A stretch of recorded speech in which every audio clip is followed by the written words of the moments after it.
J'étais détestée parce que je travaillais bien à l'école et que j'étais une élève très soigneuse. L'on inventait des histoires sur mon dos. L'on imitait mon écriture en écrivant des obscénités sur des bouts de papier et l'on disait que c'était moi. J'étais détestée parce que je faisais de la télé. J'étais détestée parce que j'habitais en quartier résidentiel. Mon voisin direct, c'est un mur qui séparait les deux villas, était l'ambassadeur de la République fédérale d'Allemagne. Il arrivait que des élèves que je ne connaissais pas cherchent ma maison. Il était arrivé au moins 2 fois que l'on vienne m'insulter devant ma maison. J'étais détestée parce que l'un des garçons les plus convoités en CM2 était amoureux de moi. Il vantait mes charmes et disait que j'étais sa femme à tout le monde. Je n'avais même pas son temps. Je n'aimais pas les garçons. Il était métis et plaisait à beaucoup de filles. À cause de lui, je reçus une lettre de menace de la part de la fille de l'un des plus grands hommes d'affaires du pays et d'une journaliste. Dans cette lettre, elle me menaça, elle m'insulta et insulta aussi ma mère. J'étais jalousée parce que j'étais bien vêtue. Une fois l'année de CM2 passée, il m'avait été raconté ce que faisait une camarade que je considérais comme une copine, car elle faisait partie du groupe de la classe dont les élèves s'invitaient mutuellement aux anniversaires et événements. C'était une copine dont les parents avaient beaucoup de moyens. Pourtant, quand elle arrivait tous les matins à l'école, elle allait demander à cette camarade qui me l'avait dit, est-ce que je suis mieux vêtue, mieux habillée que Marie-Christine? Quand je le sus, je n'en revins pas. Même si elle était en général classée 12e, elle n'avait aucune raison d'être jalouse de moi. Elle n'avait aucune raison d'être jalouse de moi. C'était une jolie fille et elle était toujours bien vêtue. C'est dommage, elle se vêtait en fonction de moi. Je connus plusieurs coups bas durant cette année-là.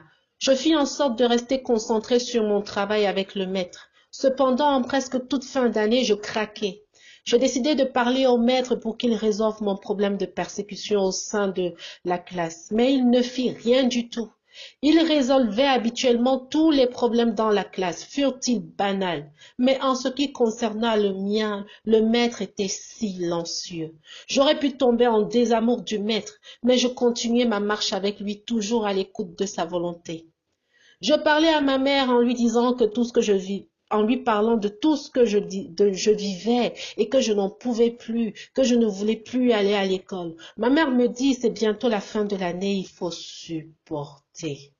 Le mot supporter dans la bouche de ma mère, c'est comme si Dieu lui-même l'avait collé sur la langue de ma mère spécialement pour moi. Toute ma vie, j'ai entendu ce mot. Peuple de Dieu, souvent l'on crie au Seigneur Jésus-Christ au plus fort de la persécution, mais le Seigneur Jésus ne répond pas.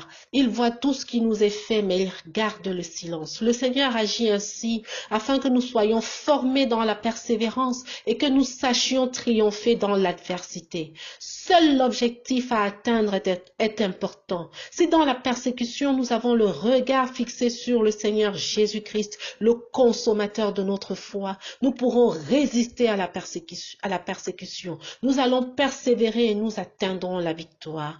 Et derrière la victoire se cache une récompense. Amen. À la maison, une tante m'avait dit que si je réussissais au concours d'entrée en 6e, elle m'organiserait une fête. C'est ainsi qu'avant de me séparer de mes camarades de classe, je leur remis des billets d'invitation. Ce fut ma mère qui dactylographia ces billets à son bureau.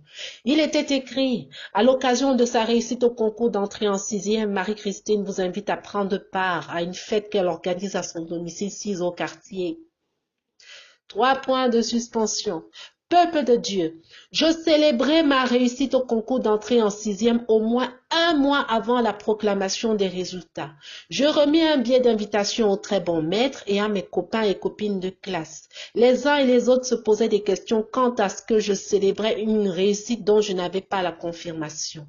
Parmi les copines qui étaient venues, il y en a eu qui m'ont demandé « Tu fais ton concours, est-ce que tu l'as déjà eu ?» Je répondis à tout le monde, j'ai mon concours. C'était cela ma réponse. J'ai mon concours. J'avais la conviction que mon concours et la réussite à mon concours était assurée. Et donc, chaque fois que l'on me posait la question, je répondais, j'ai mon concours. Lorsque le très bon maître arriva pour la fête à la maison, tous les élèves vinrent l'accueillir. L'on se chargea de lui donner à manger et à boire. Il eut l'occasion de bien discuter avec ma mère. Peuple de Dieu, c'est ainsi que l'on vit dans le royaume des cieux. L'on célèbre la réussite avant. L'on célèbre la victoire avant. Le très bon maître est venu à la fête car il savait que la réussite était déjà assurée. Le Seigneur Jésus-Christ aime que nous l'invitions dans nos maisons. Il aime que nous puissions nous aussi lui donner à manger et à boire. Durant sa marche sur la terre, il ne faisait exception de personne.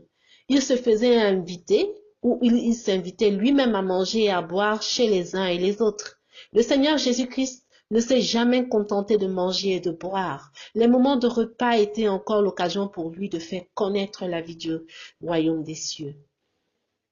Jésus mangea à table chez Matthieu avec ses collègues percepteurs d'impôts et Jésus les renseigna sur le but de sa venue. Dans Marc chapitre 2 du verset 15 au verset 17.